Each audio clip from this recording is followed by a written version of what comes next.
Dear students, अस्सलामु अलैकुम। आज हम chapter 4 first year class in text book board से जो टॉपिक डिस्कस करेंगे वो है Boyle's law. Robert Boyle 1660 studied the effect of pressure changes on the volume of ideal gas. Robert Boyle ने गैसेस के प्रेशर और वॉल्यूम पर एक रिलेशन फॉर्मुलेट किया और उसमें उसने टेम्परेचर को कांस्टेंट रखा और अपनी उस एक्सपेरिमेंट और स्टडी में उसने जो है एक लॉ फॉर्मुलेट किया और वो उसे कहा कि the volume of a given mass of a gas is inversely proportional to its pressure and constant temperature. Volume is inversely proportional to pressure. ये देखें, जब हम रेसिप्रोकल फॉर्म में लिखते हैं it means this value is opposite to this, यानी कि volume is inversely proportional to pressure. यहाँ पे टेम्परेचर जो है वो कांस्टेंट रखा। अब जैसे फॉर एग्जांपल मैंने यहाँ पे एक सिलेंडर ड्रॉ किया है, उसमें गैस है, उस पर P1 प्रेशर है, उसका V1 कुछ वॉल्यूम है। अब देखिए जितना प्रेशर जितना वॉल्यूम है, अब अगर ये इसकी इनिशियल कंडीशन है, अब यहाँ पर देखिए हमने इसका प्रेशर जो है वो थोड़ा सा इंक्रीज कर दिया, प्रेशर आपने डबल कर दिया। प्रेशर डबल किया तो देखिए इसका वॉल्यूम जो है वो हाफ हो गया। इसका अपोजिट भी, यानी कि अगर हम प्रेशर हाफ करते तो ये वॉल्यूम जो है वो डबल हो जाता। तो यहाँ से हमने इसका एक रिलेशन जो है वो डेवलप किया कि वॉल्यूम और प्रोपोर्शन की साइन जब हम रिमूव करते हैं तो इज इक्वल टू के कांस्टेंट लगाते हैं। ये प्रोपोर्शन की साइन आपने रिमूव की, इज इक्वल टू के कांस्टेंट, गैस जो एक कांस्टेंट आपने यहाँ पर यूज़ किया डिवाइड में P, और ये जो डिवाइड वाला नंबर यहाँ मल्टीप्लाई होगा तो आपकी इक्वेशन हो जाएगी PV is equal to K। Initially आपका P1 V1 यानी product of pressure and volume जो है वो कांस्टेंट है। देन फाइनल स्टेट का भी जो प्रेशर एंड वॉल्यूम जो है उसका प्रोडक्ट जो है वो K, और जो दोनों K कांस्टेंट है तो फाइनली इनिशियल और फाइनल कंडीशन भी इक्वल होंगी और हमारे पास एक फार्मूला जो है वो यहाँ पर आ जाएगा P1 V1 is equal to P2 V2। इन रिलेशंस में अगर हम प्रेशर और वॉल्यूम में ग्राफ प्लॉट करते हैं तो वो ग्राफ जो है वो इनवर्स रिलेशन का ग्राफ जो है एक कर्व शो करता है। पैराबोला, वो यहाँ पर पैराबोला जो है वो रिलेशन शो करता है। तो यहाँ से हमें ये रिलेशन जो है वो मिलता है कि volume is inversely proportional to pressure. Next topic is Charles law. According to Charles law, volume of a given mass of gas is directly proportional to temperature. Absolute temperature at a given pressure. यानी हमें कोई fix pressure जो है हमने रखा है, pressure को हमने कांस्टेंट किया है, तो वॉल्यूम का रिलेशन जो है वो डायरेक्टली प्रोपोर्शनल होता है टेम्परेचर। अब यहाँ पर देखिए मैंने 3 डिफरेंट जो है वो कंडीशंस पर गैस का सिलेंडर ड्रॉ किया है। ये नॉर्मल कंडीशन है, इस पर इसका वॉल्यूम है, इस पर इसका कोई T टेम्परेचर है। इस नॉर्मल सिलेंडर को हमने आइस बॉक्स पर रखा तो मॉलिक्यूल्स जो है उनका टेम्परेचर रिड्यूस हो गया, मॉलिक्यूल्स की काइनेटिक एनर्जी कम हो जाएगी और ये पिस्टन जो है वो लूज हो जाएगा और इसका वॉल्यूम जो है वो रिड्यूस हो जाएगा। टेम्परेचर रिड्यूस किया, वॉल्यूम भी रिड्यूस हो गया। और अगर हम इसको हीट करेंगे मॉलिक्यूल्स की काइनेटिक एनर्जी इंक्रीज हो जाएगी, फ्रीक्वेंट कोलिजन इंक्रीज होगा, वो प्रेशर क्रिएट करेंगे और प्रेशर को कांस्टेंट यानी फिक्स रखने के लिए ये पिस्टन जो है वो अपवर्ड डायरेक्शन में मूव करेगा। यानी आपने टेम्परेचर इंक्रीज किया तो आपका वॉल्यूम भी इंक्रीज हो गया। It is common observation that matter expand on heating and contract on cooling.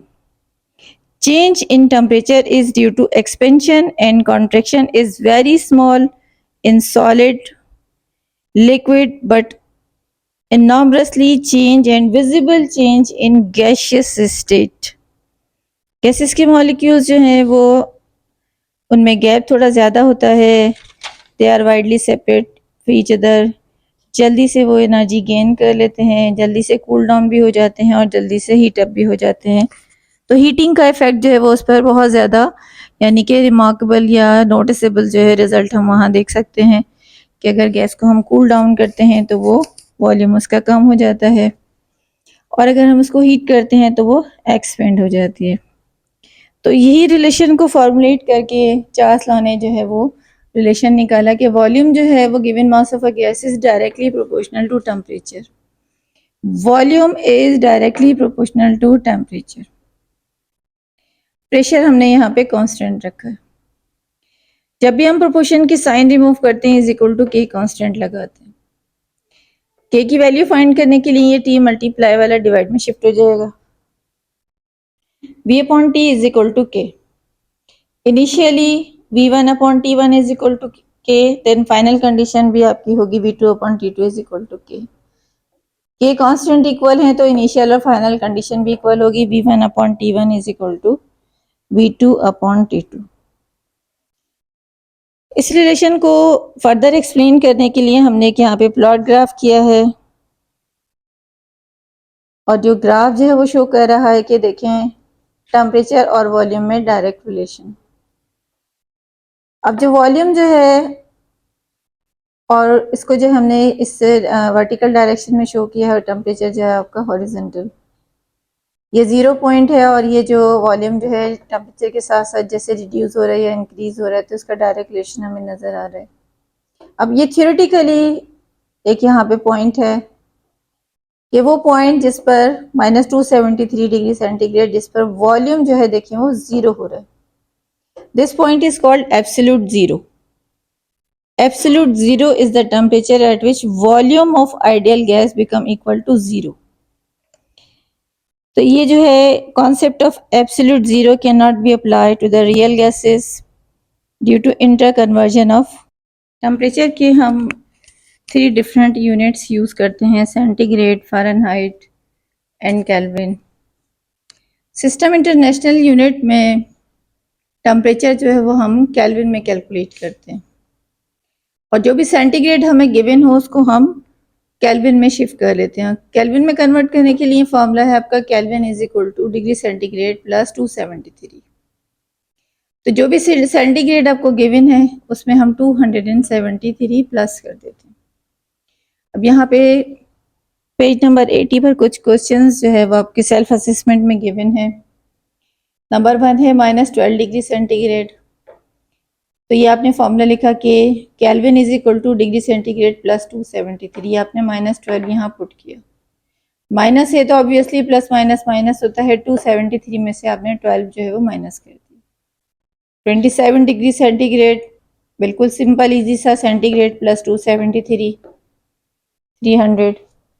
43 degree centigrade plus 273 316। 110 degree centigrade plus 273 786 degree centigrade, यानी कोई भी नंबर हो आपका सेंटीग्रेड का तो आपने उसको ऐड करना है। नेगेटिव होगा तो माइनस कर लेंगे, प्लस होगा तो ऐड कर लेंगे। ये सिंपल सा फार्मूला है, Kelvin is equal to centigrade plus 273। इसे यूज करके हम सेंटीग्रेड को केल्विन में कन्वर्ट कर लेते हैं। नेक्स्ट लॉ गैस लॉ जिसे हम डिस्कस करेंगे वो है आपका एवोगैड्रोज लॉ। 1811 में अमिडो एवोगैड्रो ने एक रिलेशन फॉर्मुलेट किया था। Under the similar condition of temperature and pressure equal volume of all gas contain equal number of moles. यानी यहाँ पर इसने स्टेटमेंट दिया कि अगर हम सेम कंडीशन टेम्परेचर और प्रेशर कांस्टेंट रख के एक रिलेशन फाइंड करेंगे, relation volume and number of moles, तो वो एक दूसरे के डायरेक्टली प्रोपोर्शनल होंगे, और इक्वल वॉल्यूम जो है वहाँ पर नंबर ऑफ मोल्स के रिलेशन के साथ होगा। इसे हम मोलर वॉल्यूम भी कहेंगे। Molar volume means 1 mole of any gas at standard temperature pressure occupy volume 22.4 decimetre cube. यानी अगर हम टेम्परेचर स्टैंडर्ड यानी कि 0 डिग्री सेंटीग्रेड जो कि इक्वल है 273 केल्विन रखें, और प्रेशर जो है वो 1 एटमॉस्फेयर रखें, ये कंडीशन जो है, और 1 मोल हो, तो ये कंडीशंस जो है वो स्टैंडर्ड कंडीशंस। तो इन कंडीशंस पर गैस का वॉल्यूम जो है वो हमेशा 22.4 डेसीमीटर क्यूब होगा, और इस वॉल्यूम को हम एवोगेड्रो वॉल्यूम यानी मोलर वॉल्यूम भी कहेंगे।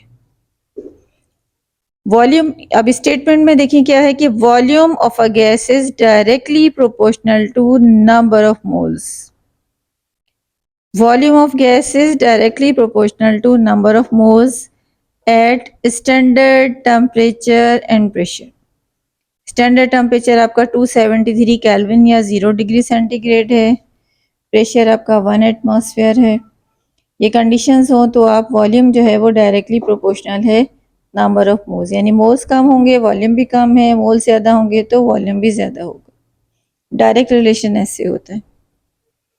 अब इसमें देखें, जब हम प्रोपोर्शन की साइन रिमूव करते हैं तो इज इक्वल टू के कांस्टेंट लगाते हैं, एन मल्टीप्लाई वाला यहाँ डिवाइड में शिफ्ट हो जाएगा।